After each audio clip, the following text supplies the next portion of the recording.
dampak dari napi dibebaskan. Karena memang ini fakta.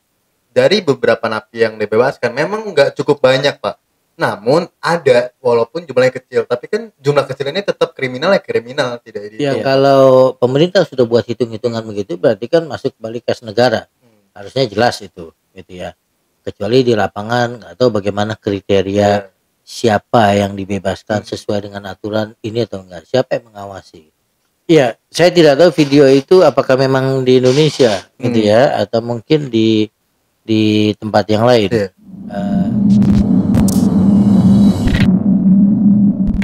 Assalamualaikum warahmatullahi wabarakatuh. Oke, jadi masih balik lagi nih di channel Down to Earth ID. Masih bersama gue Gasan Syahil Albak dan bersama Bapak yang memang masih jiwa muda dan idealisme. Karena jarang Pak, saya ngajakin misalkan dosen atau orang-orang di politik. Itu jarang mau podcast kayak gini. Karena mungkin ya apa ya, kurang tertarik atau gimana gitu kan Pak. Makanya saya terima kasih banget Bapak kita udah bahas berapa jam gitu Pak, dari kemarin juga berapa topik. Sama-sama saya berusaha mendampingi kaum milenial ini. Tapi sebelumnya Pak, kita mau masuk ke topik yang napi ini nih Pak. Tapi saya sebelumnya belum pernah nanya nih Pak. Maksudnya dari kemarin itu alasannya pengen podcast sama saya apa Pak kayak gini Pak? Iya, kalau saya sih kita ingin berbagi dengan masyarakat, edukasi publik. Ya, pikiran-pikiran ini kan tidak semuanya terangkum di media massa. Kemudian saya senang karena ini kan segmennya pasti milenial. Perlulah diberikan di insert pandangan-pandangan kritis, pandangan-pandangan filosofis. Kalau saya kan ingin berbagi soal filsafat, menjawab pertanyaan dan mempertanyakan jawaban. Jadi kita membantu pemerintah, membantu masyarakat punya masalah, kita berikan jawaban, lalu kemudian jawaban itu kita pertanyakan lagi. Benar nggak? Kayak tadi soal investasi misalnya, bahwa Omnibus Law itu salah satunya untuk investasi. Lalu kita challenge investasinya, alasannya apa? Oh, alasannya karena birokrasi, maka perlu restrukturisasi atau reformasi undang-undang. Benarkah begitu? Nah, kita munculkan lagi pertanyaan. Jadi mempertanyakan jawaban dan menjawab pertanyaan. Mudah-mudahan bisa membantu kaum milenial kita terbuka pikirannya, tidak satu arah informasi yang didapat. Dan kita juga tidak ada niatan untuk menjek-jekan pemerintah Pak ya. Kita kan hanya apa ya? Kalau Bapak kan emang kritikus nih Pak. Kalau saya kan kritikus ala-ala Pak. Kita kan mengisi ruang publik yang kosong, benar. Yang mungkin ditinggalkan orang untuk dibicarakan, gitu. Dan kita tidak punya implikasi apa-apa. Saya sama kaum milenial gini nggak punya kepentingan besar untuk melakukan apa gitu. Ini kan sekedar exercise, thought game lah. Oke Pak, jadi itu sih yang apa ya? Saya langsung gak ada di belakang itu, saya nggak nanya kayak gini kan. Jadi pengen tahu aja. Oke, jadi kita mau bahas nih Pak tentang ini kan lagi heboh juga karena ini terkait apa ya? Rasa kemanusiaan juga Pak. Ini kan kriminalitas. Dampak dari napi dibebaskan. Karena memang ini fakta. Dari beberapa napi yang dibebaskan memang nggak cukup banyak Pak. Namun ada, walaupun jumlahnya kecil, tapi kan jumlah kecil ini tetap kriminal ya kriminal, tidak dihitung kuantitas. Nah ini Bapak dari lihat napi dibebaskan ini alasannya apa Pak? Oh iya, kita coba berimajinasi pertimbangan-pertimbangan pemerintah. Yang pertama memang PBB menyerukan pada negara-negara yang terdampak COVID-19 agak dahsyat itu supaya membebaskan napi-napi, karena pertama tentu soal kemanusiaan, yang kedua dikhawatirkan menjadi epicentrum baru penyebaran COVID-19 karena harus ada yang namanya physical distancing kalau berkumpul dalam satu lapas gitu ya. Beberapa negara mengikuti arahan PBB, Amerika Serikat, Italia, kemudian Jerman, Inggris juga berencana akan membebaskan kecuali kejahatan-kejahatan yang mengancam ketahanan negara. Amerika Latin juga, di Timur Tengah termasuk Qatar membebaskan napi meskipun jumlahnya tidak banyak. Iran bahkan separuh dari total napi yang dipenjarakan. Di Asia, Filipina memperketat kunjungan ke napi. Nah, di Indonesia kita sudah dengarkan rencananya 30.000 Iya. napi yang akan dibebaskan. Iya. Dan kita baca dari media juga sempat ada polemik, terutama soal rencana pembebasan Koruptor. napi koruptor. Tidak banyak suara yang Iya. keberatan tentang napi yang biasa dibebaskan. Saya melihat satu, pertimbangan kemanusiaan, yang kedua untuk mengurangi penyebaran COVID-19 ini. Dan pemerintah cukup pemerintah membuat pertimbangan-pertimbangan khusus. Tiap negara berbeda kriteria-kriteria yang dibebaskan dari penjara. Di Indonesia 30.000 yang akan dibebaskan, sekarang baru 13.000. 9.000 prosesnya asimilasi, dan yang 4.000 kurang lebih itu proses integrasi. Jadi kalau yang asimilasi itu misalnya yang sudah 4 masa tahanan atau setengah masa tahanan, dan banyak kriteria-kriteria yang lain. Jadi kalau asimilasi kembali berbaur pada masyarakat. Nah kalau integrasi mungkin bersyarat gitu ya.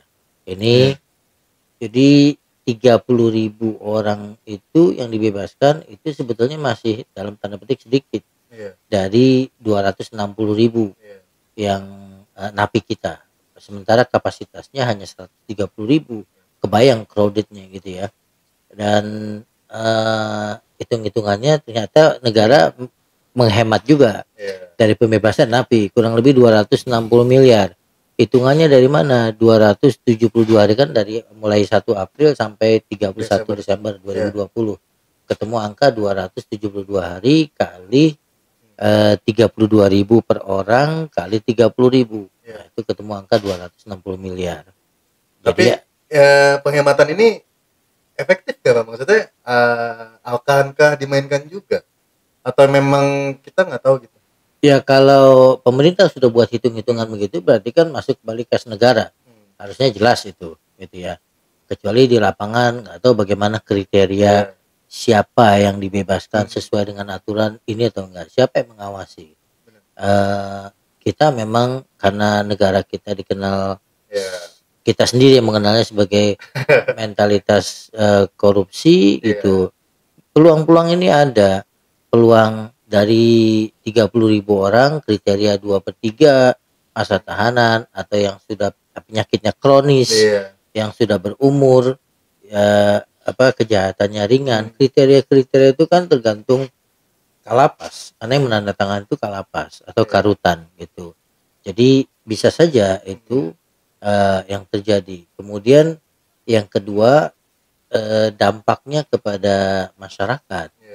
Setelah dikeluarkan ini jadi persoalan masyarakat, karena Menteri Kehakiman pernah menyatakan meminta juga kepada Mahkamah Agung atau Kejaksaan Agung tidak lagi menerima tahanan baru.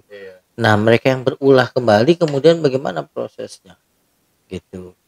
Kalau secara sosiologis kita lihat orang, jangankan yang napi ya, dalam kondisi COVID gini banyak PHK massal, kesulitan mencari orang, yang tidak punya catatan kriminal saja bisa terlibat dalam kasus kriminalitas. Karena urusan perut, bagaimana makan. Ketika tidak mendapatkan cara yang halal, dia akan cari yang haram gitu, termasuk mencuri, merampok dan yang lainnya, menipu. Nah ini dengan napi yang sudah punya catatan kriminalitas, begitu keluar tidak ada pekerjaan, lalu kemudian penyakit lamanya kambuh. Apalagi kan udah berpengalaman juga Pak. Nah yang menanggung ini kan masyarakat gitu. Dan 2/3 masa tahanan itu kan nggak ada jaminan mereka sudah tobat atau sudah berkelakuan baik, hanya karena 2/3 selesai masanya bisa keluar. Dan nggak ada kontrol juga dari setelah dibebaskan ini kan Pak. Kita tidak mendapatkan informasi dari pemerintah soal mitigasi bagaimana kelanjutannya, mengantisipasi mereka yang sudah keluar dari penjara ini gitu. Sangat mungkin melakukan kriminalitas kembali. Makanya saya pikir buat masyarakat jangan keluar rumah bukan hanya karena soal COVID, tapi soal berkeliaran ini. Kalau orang bilang jangan bersuuzon Pak, kita asumsi saja. Karena memang ini fakta juga Pak. Iya, dalam kondisi beberapa di daerah ketangkap gitu ya, sudah dikeluarkan, ketangkap kembali oleh masyarakat. Dalam kondisi begini banyak orang lapar. Ketika orang lapar, solusinya satu. ya satu. Apapun gitu. didapat juga, Pak. Ya, untuk persoalan hidup. Gitu. Dan itu bisa jadi kamuflase bagi mereka yang melakukan. Ketika ketangkap, saya lapar, Pak. Tidak dapat apa-apa. Padahal mungkin masih bisa usaha yang lain. Tapi karena memang profesinya itu dijadikan alasan kepada masyarakat. Nah, menurut Bapak kriteria apa sih Pak yang cocok kalau misalkan ini kan pemerintah itu apa aja kriterianya dan menurut Bapak apa yang cocok gitu? Memang tidak ada pilihan karena kapasitas lapasnya sudah tidak ideal. Jangankan ada COVID, tidak ada COVID pun sudah desakan, sudah tidak manusiawi. Belum lagi pelayanan kesehatan, kebersihannya tidak dijamin benar-benar bagus gitu ya, karena di lapas gitu. Kita dapatkan informasi bahwa di lapas ya kehidupannya seperti itulah. Bukan cuma soal kesehatan tapi soal bagaimana orang malah belajar kejahatan lebih dahsyat di dalam karena ada interaksi dengan orang-orang yang dianggap lebih berpengalaman soal kriminalitas. Yang kedua, dalam kondisi COVID begini, pemerintah juga terbentur dengan soal HAM. Ini hak masyarakat untuk meskipun dia pernah terlibat kriminalitas, tapi punya hak untuk dijaga nyawanya gitu. Dengan persyaratan itu tadi, saya kira udah diperketat gitu ya. Cuma itu tadi paling himbauan pada masyarakat, resiko yang harus ditanggung. Lebih baik kita mengantisipasi kondisi-kondisi seperti ini. Kalau orang mengatakan wah ini curiga banget sama napi, kita susah untuk tidak membuat asumsi begitu karena kondisinya tidak normal. Kecuali kondisi normal kita bisa jangan memberikan label seumur hidup orang jahat gitu. Kondisinya dia belum habis.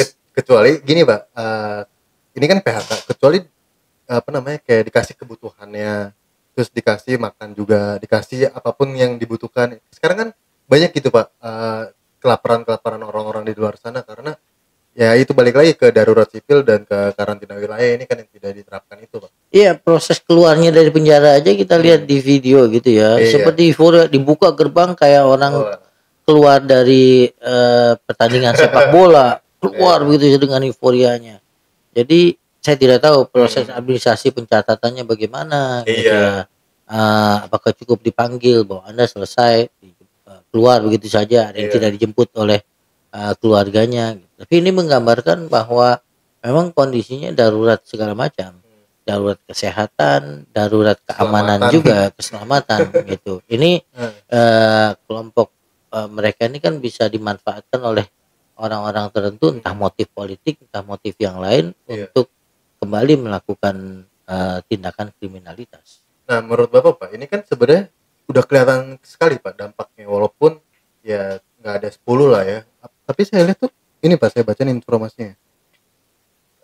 Napi yang telah dibebaskan ternyata kembali berulah. Ini ada di Singkawang, ada di Kabupaten Kuburaya, Kepolisian Resor, terus ada banyak Pak. Terus bahkan ada videonya viral begal motor sadis langsung tembak kepala korban. Ini kan gimana ya Pak? Ini kan yang kelihatan aja. Kalau yang nggak kelihatan kan pasti banyak. Iya, saya tidak tahu video itu apakah memang di Indonesia gitu ya, atau mungkin di tempat yang lain. Kadang-kadang penjahat di kita itu masih agak manusiawi, tidak langsung menembak. Kecuali di negara-negara yang peredaran senjatanya agak bebas. Filipina misalnya soal senjata itu agak bebas di perkampung-kampungan, bisa terjadi seperti itu. Di Indonesia biasanya kalau tidak terdesak banget baru dia melakukan penembakan untuk membela diri. Tapi kalau bukan untuk membela diri dia tidak menembak.